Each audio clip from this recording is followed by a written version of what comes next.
Sergeant ধরছে, দেখি কি বলে।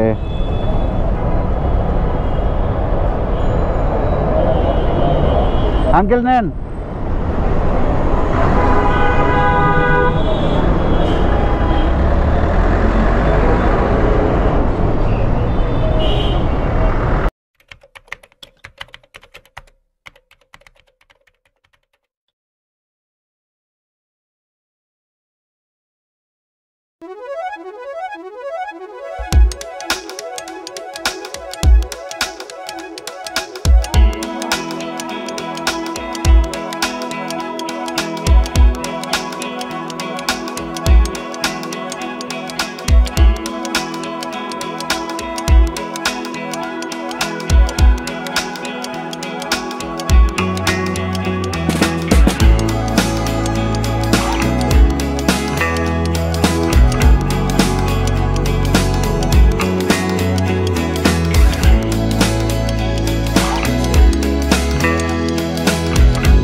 আচ্ছা, একটা বিষয় ক্লিয়ার করি। আমি একটা জিনিস চিন্তা করছি যে আমি যে ভিডিওগুলি বানাবো সেটা 3টা পার্টে আলাদা করে দিব। ফার্স্ট অফ অল, যেটা আমি বাইক নিয়ে ভিডিও করব, যেমন ধরেন বাইকের যেই কাজ বা যে কোনো কিছু, বাইকের যদি আমি কিছু করাই সেটার জন্য একটা ভিডিও বানাবো। আর নিচে ক্যাপশনে লেখা থাকবে সেইখানে এসপি, মানে হচ্ছে স্পেশাল ব্লগ, যেটা আর কি বাইক রিলেটেড। আর আরেকটা হচ্ছে আপনার ট্যুর, যেটা হচ্ছে আমি ধরেন কক্সবাজার গেলাম বা বান্দরবন গেলাম বা যেখানে গেলাম, হোয়াট এভার, কুয়াকাটা গেলাম, তো সেইখানে যেটা দিয়ে দেব সেটা হচ্ছে ট্যুর ভিডিও, ওইখানে লেখাই থাকবে যে ট্যুর ভিডিও। আর থার্ড যেটা বলতে চাচ্ছিলাম সেটা হচ্ছে যে ডেইলি ব্লগগুলি, যেমন ধরেন এই যে আমি এখন যে ভিডিওটা করতেছি, এখন এই ভিডিওর মধ্যে এইটাতে তো কোনো ওইরকম ইনফরমেশন দেওয়া হয় নাই বাইকের ব্যাপারে, কোনো পজিটিভ বা ওইরকম কোনো ইনফরমেশন দেওয়া হয় না। এগুলি হচ্ছে ডেইলি ব্লগের মতো, যেগুলি আমি চাচ্ছি যে আপলোড করতে, যে এটা হচ্ছে ডেইলি ব্লগ। মানে ধরেন অনেকে আছে না যারা ধরেন আমাকে পছন্দ করে, তো তারা তো বলবে যে ভাই আপনি রেগুলার কিছু ভিডিও আপলোড দেন। তো এইটার জন্য আর কি আমি চিন্তা করছি যে একটা রেগুলার যদি আমি ভিডিও আপলোড দিই, সেটার মধ্যে যদি আমার সব কিছু থাকে তাহলে সেটা হবে হচ্ছে আপনার ডেইলি ব্লগ। আর যদি আমি ট্যুরে যাই সেটা তো ওইখানে নিচে উল্লেখ করেই দিব যেটা হচ্ছে ট্যুর রিলেটেড বা ট্যুরিং ব্লগ। আর বাইক রিলেটেড যদি আমি কিছু ধরেন যে কাজ করাইলাম বা স্টিকার করাইলাম বা কোনো কিছু চেঞ্জ করলাম, master cylinder, any kinds of জিনিস যে বাইক রিলেটেড যেটা করলাম, সেটা হচ্ছে একটা স্পেশাল ব্লগ দিয়ে আপলোড করব চিন্তা করছি। এটা আপনারা একটু জানাবেন যে কেমন হয়। যদি ভালো হয়, যদি আপনাদের মনে হয় যে না এটা ভালো একটা ডিসিশন, তাহলে আমি এরকম করব। আর যদি মনে হয় যে না এটা কোনো ভালো ডিসিশন না, তাহলে আমি রেগুলারের মতো আপলোড করে দিব ভিডিও, ওইখানে কোনো কিছু উল্লেখ করা থাকবে না। আসসালামু আলাইকুম গাইস, কী অবস্থা সবার? যাচ্ছি হচ্ছে বাসের কিস্তি দেওয়ার জন্যে। তো আরেকটা জিনিস চিন্তা করলাম, যেহেতু কিস্তি দিতে যাব, নিজস্ব ভাই ব্রাদার ফ্যামিলি মেম্বারদের সাথে একটু কথা বলি, আশা করি ভালো লাগবে। আর আরেকটা বিষয় হচ্ছে সুজুকির কাস্টমার কেয়ারে গেছিলাম, মানে বাইক সার্ভিসিংয়ের জন্যে। ওনাদের যা বললাম আমার বাইকে কিছু প্রবলেম হচ্ছে কয়েকদিন যাবত। তো প্রবলেমটা হচ্ছে এরকম, আরপিএমটা বেড়ে যায় হঠাৎ করে। আর যখন ইঞ্জিন হিট হয় আর কি, তখন আরপিএম বেড়ে যায়। আর হচ্ছে মাইলেজটা মোটামুটি একটু ড্রপ করছে, কারণ হচ্ছে আমি এটাতে অনেক বেশি পাইতাম, এখন দেখা গেছে যে সিটিতে আমি 40-42 এরকম পাচ্ছি।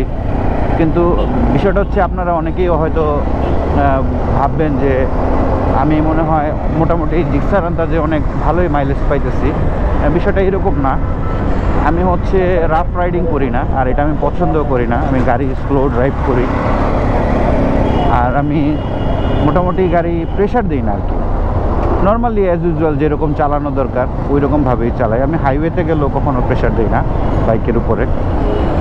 তো এই কারণে আরও কিছু প্রবলেম আছে। তো বাইক কেনার পর এখনও মাস্টার সার্ভিসিং দেই নাই।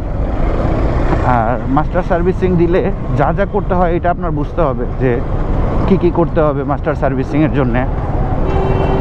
আমি কিছু একটা নোটপ্যাড করে রাখছি যে দেখি যে আমাকে মানে যে যখন আমি যাব, সরি ফর দ্যাট, আমি একটু মানে তোতলাই গেছিলাম, কারণ হচ্ছে আমি ভাবছিলাম যে সার্জেন্ট আমাকে ডাকবে, এই কারণে ইচ্ছা করে তার সামনে গেছিলাম। তো যাই হোক, আমি একটা নোটপ্যাডের মধ্যে একটা প্যাড করে রাখছি, ওইটা আপনাদের দেখাবো যে মাস্টার সার্ভিসিংয়ে গেলে কি করলে ভালো হয়। বা এটা যখন আপনি মাস্টার সার্ভিসিংয়ে যাবেন অনেকে আপনাকে বলবে যে আমরা এটা করে দিব সেটা করে দিব, but moral of the story হচ্ছে এন্ড অফ দ্য টাইম তারা এগুলি কিছু করে না। মানে মোটামুটি যতটুকু অল্পতেই করা মানে করে দেওয়া যায় ওই রকমভাবে করে। এটা আমি অনেকের ক্ষেত্রেই দেখছি, অনেক জায়গায় গেলে এই কাজটা একটু করে দেন ভাই, না ভাই এটা করা লাগবে না, এটা আপনি দেখবেন সলভ হয়ে গেছে, আপনি চালান না। এই জিনিসগুলি আমার একদমই পছন্দ না। যেটা সলভ হওয়ার সেটা এখনই সলভ হবে, আর যেটা সলভ হওয়ার না, হ্যাঁ যেমন ধরেন আমার ইঞ্জিন নতুন, আরেকটা বিষয় হচ্ছে আমার ব্রেকিং পিরিয়ড চলতেছে, ইঞ্জিন ফ্রি না, তখন একটা বিষয় যে হ্যাঁ চলতে চলতে ঠিক হয়ে যাবে, বা মাইলেজটা একটু ড্রপ করছে ওইটা ঠিক হয়ে যাবে, ইঞ্জিন এখনও ফ্রি হয় না। কিন্তু ম্যাক্সিমাম টাইমে ইঞ্জিন মিস্ত্রি যারা, তারা বলে কি যে এইটা এইভাবে করেন ওইভাবে করেন, 2 দিন পরে চালাইতে থাকেন ঠিক হয়ে যাবে। এই জিনিসগুলি আমার একদমই পছন্দ না। আচ্ছা, এখানে জ্যাম, এখান থেকে বের হয়ে কথা বলি। তো ঘটনা যেটা হয়েছে, ইঞ্জিন মিস্ত্রিরা বলে যে এটা এইভাবে না, এটা ওইভাবে না, আর এটা করতে হবে না, এটা ঠিক হয়ে যাবে, চালাইতে থাকেন ফ্রি হয়ে যাবে, সলভ হয়ে যাবে, অটোমেটিক্যালি সলভ হয়ে যাবে।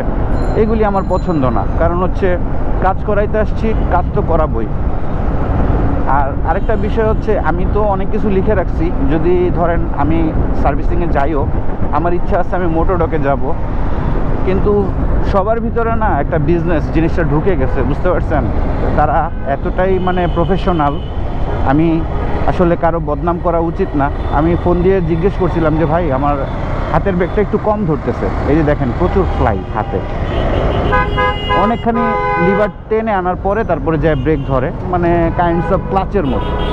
মোস্ট প্রবাবলি আমার বকেটটা যে আর কি মাস্টার সিলিন্ডারে যে বকেটটা থাকে, বকেটটা মনে হয় কোনো প্রবলেম হয়েছে, এটা মনে হয় চেঞ্জ করা লাগতে পারে, অথবা মাস্টার সিলিন্ডার যদি চেঞ্জ করতে হয় আমি সেটাও চেঞ্জ করব। যাই হোক, যেটা বলতে চাইছিলাম, আমি ফোন দিছিলাম বড় ভাইয়ারে, তো ভাইয়া বলতেছিল যে এটা তো আসলে একটা প্রাইভেসির ব্যাপার, আপনাকে এটা বলা যাবে না, আপনি আসেন, এসে তারপরে আপনি এখানে কাজ করান, আমরা বলে দিব। এখন বিষয়টা যেটা আমি আপনাদের বলতে চাইতেছি, বিষয়টা হচ্ছে এরকম যে ধরেন আপনি, আমরা তো সবাই ভাই রিচ না, আমাদের তো সবার অনেক টাকা নাই, তাই না? আমরা তো দেখা গেছে যে অনেকেই আছে একটা বাইক কেনার পরে খুব কষ্ট করে মানে টাকাটা ম্যানেজ করে বাইকটা কেনার পরে দেখা যাচ্ছে যে হাত খালি হয়ে যায়। তখন আমাদের করণীয় কী? তো আমরা যখন একটা জায়গায় ফোন দিব, ফোন দিয়ে যখন জিজ্ঞেস করবো ভাই এটা চেঞ্জ করব, এটার জন্য কস্টিংটা কেমন আসতে পারে, এটা মনে হয় বলে দেওয়াটা কর্তব্য। কারণ একটা প্রিপারেশনের ব্যাপার আছে। আপনি গেলেন মাস্টার সার্ভিসিং করানোর জন্যে, বাট আপনার বাজেটে মিলল না, আপনি মাস্টার সার্ভিসিংয়ের মধ্যেই যে কাজটা করাইতে পারতেন সেই কাজটা আপনি করাইতে পারতেছেন না, সেটা আপনার পরবর্তীতে দেখা গেছে যে টাকা ম্যানেজ করে আবার যায় তার কাছে সার্ভিসিংয়ে, আবার যায় তারে বলতে হবে যে ভাই এগুলি চেঞ্জ করতে পারি নাই, তখন এগুলি আপনি একটু চেঞ্জ করে দেন। তো এই বিষয়গুলি একটু উইয়ার্ড, আমার কাছে ভালো লাগে নাই। কিন্তু আমি অনেক ভিডিও দেখছি, অনেকের মোটামুটি অনেকের ভিডিও দেখছি, পপুলার ইউটিউবার যারা আছে। তো আমার কাছে কেন যেন মনে হইলো যে মোটোডকে যারা আছে, বা যে স্পেশালি বড় ভাইটা আছে, ওনার নামটা সঠিক আমার খেয়াল নাই, উনি অনেক ভালো বুঝে বাইকের ব্যাপারে আলহামদুলিল্লাহ। আর ওনার টুলসও অনেক, একটা ইঞ্জিন খোলার জন্য যা যা করা দরকার সব কিছুই উনি ভালো জানে, করতে পারে। তো আমার কাছে মনে হইতেছে যে উনি মোটামুটি একটা রিলায়েবল পারসন। আমি এখনও শিওর দিতে পারবো না, আমি যাব সার্ভিসিং করায় দেন আপনাদেরকে আমি বলতে পারবো। আচ্ছা, আরেকটা বিষয় তো আপনাদের আমি বলিই নাই, এটা হয়তো অনেকেই জানেনই না। আপনার ভাইয়ের কিন্তু বাইকের না, আপনার ভাই হচ্ছে বাসের বিজনেস করে।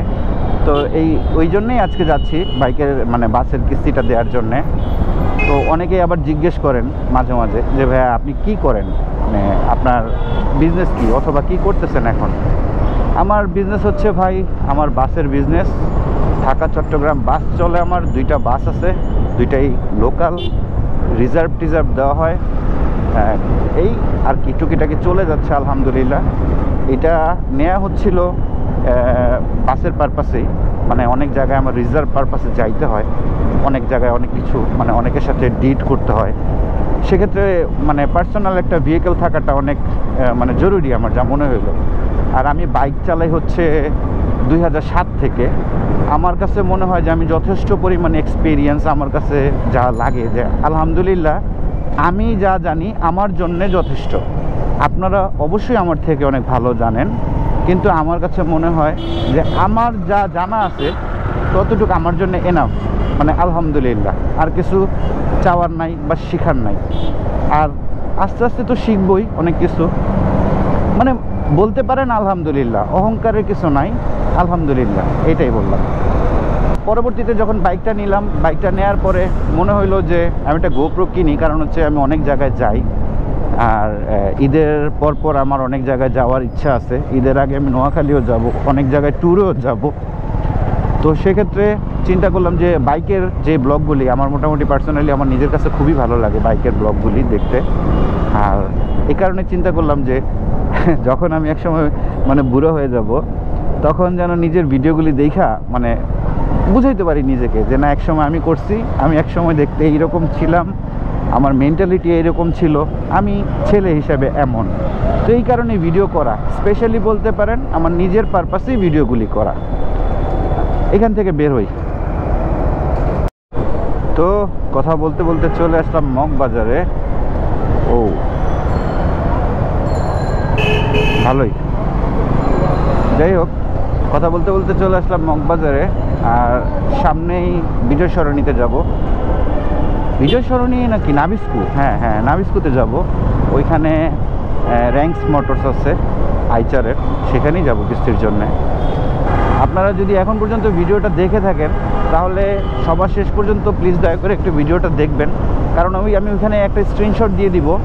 ওই স্ক্রিনশটের মধ্যে লেখা থাকবে হ্যাঁ যে মাস্টার সার্ভিসিং করার জন্যে আপনার কি কি দরকার, আর কি আপনি যা বলবেন যে এগুলি আমার এগুলি একটু ঠিক করে দেন। কারণ এগুলি যদি হাতে কলমে তাদেরকে না ধরে দেন তাহলে হয়তোবা তারা নিজ দায়িত্বে এগুলি নাও করতে পারে।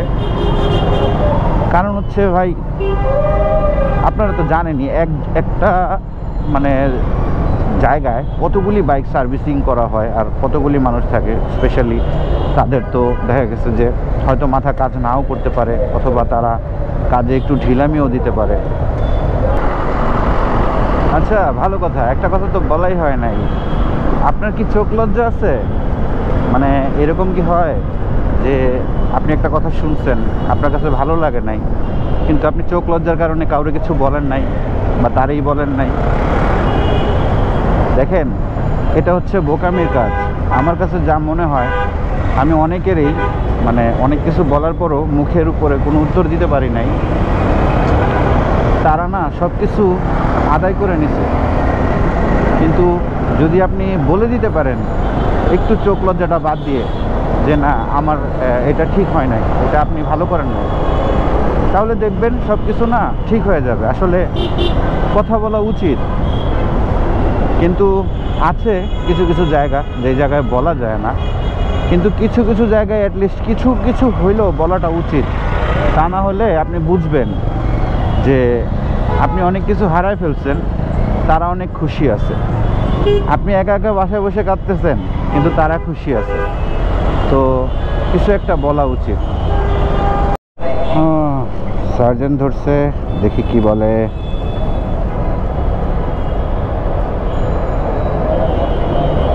আঙ্কেল নেন।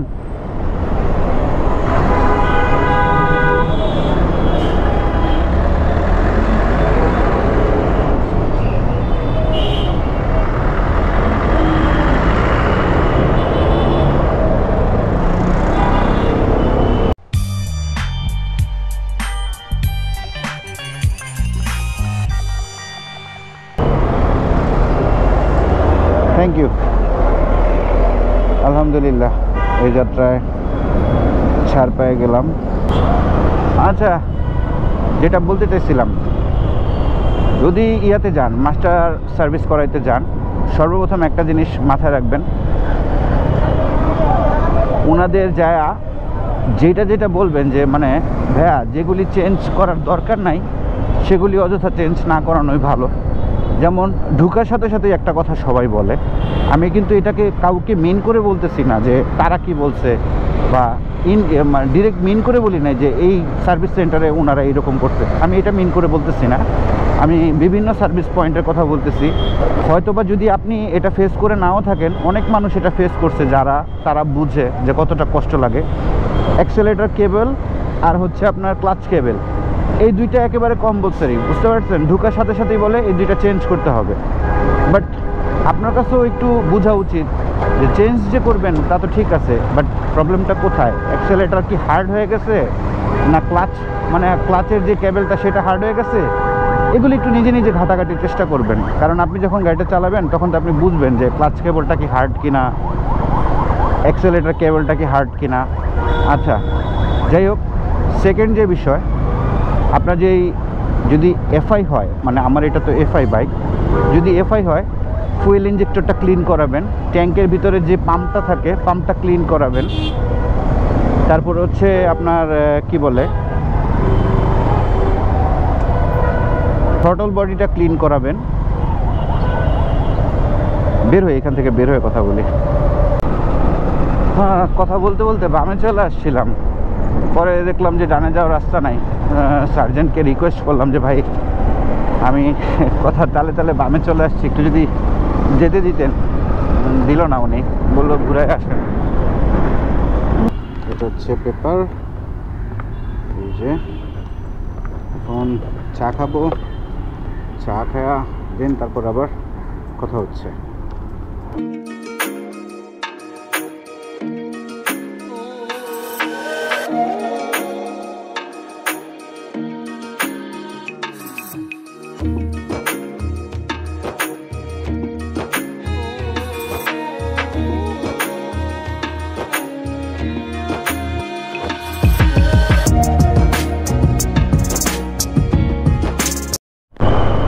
যাক, আলহামদুলিল্লাহ কিস্তি ডান দেওয়া।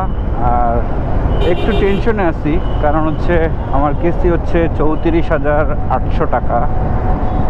তো আমি দিছি 20,000 টাকা, আগেরও কিছু ডিউ আছে, আল্লাহ জানে কি হয়। দেখি আল্লাহ কি রাখছে কপালে। এই মাসে মোটামুটি অনেক খারাপ গেছে সময়, ইনকাম তো পাই নাই, উল্টা দেনা হইতে হয়েছে। ঢাকা সিটি এরকমই, সবসময় জ্যাম থাকে কম আর বেশি।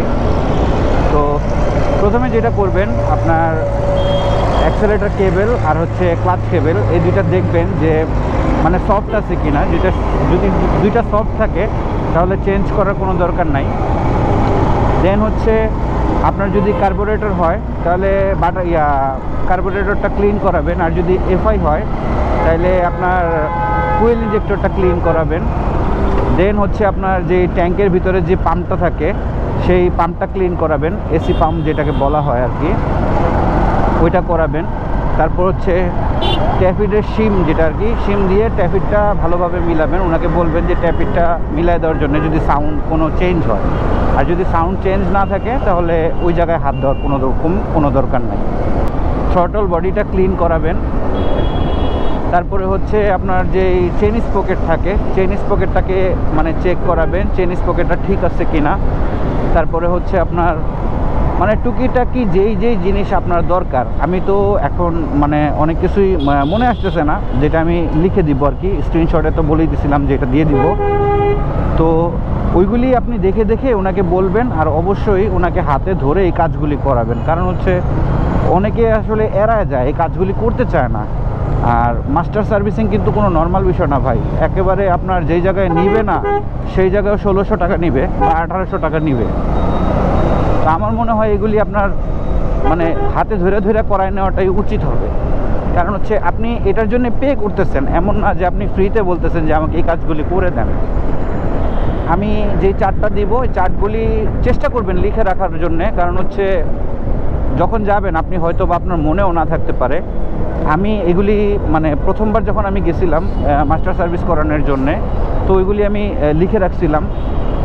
এইবারও যখন এই বাইকটা নিছি, এটাও মাস্টার সার্ভিস দেওয়ার সময় আমি এটাতেও লিখে রাখবো যে মানে আমি তো লিখে রাখি, কারণ অনেক সময় হয় কি মানে আমি নিজে আপনাদের বলতেছি কিন্তু আমার নিজেরই মনে থাকে না। হ্যাঁ, এই কারণে আমি ঠিক মতো দেখা গেছে যে ওনাদের বলতে পারি না। তো এগুলি আপনারা একটা প্যাডে উল্লেখ করে রাখবেন অথবা মোবাইলে রেখে দিবেন, এগুলি আপনার লাগবে। আর অবশ্যই যখন আপনি মাস্টার সার্ভিস দিবেন চেষ্টা করবেন যে এয়ার ফিল্টারটা ফালাই দেওয়ার জন্যে, কারণ এটা মোটামুটি আমরা সচরাচর অনেকেই মানে যারা নতুন নতুন বাইক চালায় অনেকেই এয়ার ফিল্টারটা চেঞ্জ করে না। এয়ার ফিল্টারের কারণে কিন্তু যথেষ্ট পরিমাণে বাইকে তেল খায়। তারপরে হচ্ছে ইঞ্জিন অয়েল যেটা আর কি লুব্রিকেন্টটা যদি মোটা হয়ে যায় মানে পাতলা হয়ে যায় সেক্ষেত্রেও খাবে। আর ইঞ্জিনে যদি কোনো প্রবলেম থাকে, ধরেন মানে পিক আপ হচ্ছে না, মানে থ্রটল হচ্ছে না, গাড়ি অনেক জোর করে ভাগাইতে হয় এরকম, তো এইরকম যদি হয় এগুলি আপনারা মানে নিজ দায়িত্বে এগুলি চেক করে নেবেন। কারণ হচ্ছে আপনার প্রত্যেকটা জিনিসের সাথে না মাইলেজের সাথে একটা কানেকশন থাকে, যে আপনি মাইলেজটা যে ড্রপ করে এটার একটা কানেকশন থাকে। যেমন আপনার চাকার যে এয়ার প্রেশার, তারপর হচ্ছে ইঞ্জিন কন্ডিশন, তারপরে হচ্ছে আপনার থ্রটল বডিতে কোনো ময়লা আছে কি না বা পাম্পে কোনো ময়লা আছে কি না, প্রত্যেকটা জিনিসের সাথেই না আপনার এই মাইলেজের সাথে একটা কানেকশন আছে। আপনি যদি এগুলির গুছায় রাখতে পারেন, আশা করা যায় আপনার বাইকটাও ভালো থাকবে, মাইলেজও ভালো পাবেন, কোথাও গেলে আপনি মজাও পাবেন। আর বেশি কিছু বলতে চাই না কারণ আমি অত এক্সপার্টও না, তবে আপনার ভাই চায় যেন আপনি ভালো থাকেন আর ভালো ভালো যেন কিছু একটা মানে করতে পারেন। আর ভাই ভালো থাকলে তো একদিন হলেও বলবেন যে না ওর কথা শুনছি, ভালো লাগছে, ও মানুষ ভালো, এটাই, দ্যাটস ইট, আর কিছু বলতে চাই না। আর আজকে কথা বলার এনার্জি একেবারেই নাই, কারণ হচ্ছে জ্যাম ঠেলতে ঠেলতে আমার অবস্থা খারাপ, জ্যামের যে অবস্থা। আর ঢাকা সিটিতে যারা আছে তারা তো এটা তো একেবারে কমন রুটিন, মানে সবাই জানে যে ঢাকা সিটির কী অবস্থা। তো এখানে আর কথা না বাড়াই, চলে যাই গন্তব্যস্থানে। যাওয়ার আগে ওইখানে হয়তো বা ছোটো একটা ক্লিপ করতে পারি। আর যেটা বলতে চেয়েছিলাম, যদি ভিডিও ভালো লাগে তাহলে অবশ্যই ভিডিও দেখবেন, আর যদি ভালো না লাগে নিচে ডিসলাইক বাটন আছে, সেখানে ডিসলাইক করে দিয়ে আসবেন। আপনার একটা লাইক অথবা ডিসলাইকই কিন্তু আমাদের মোটিভেট করে যে এটা কি ঠিক হচ্ছে না হচ্ছে না।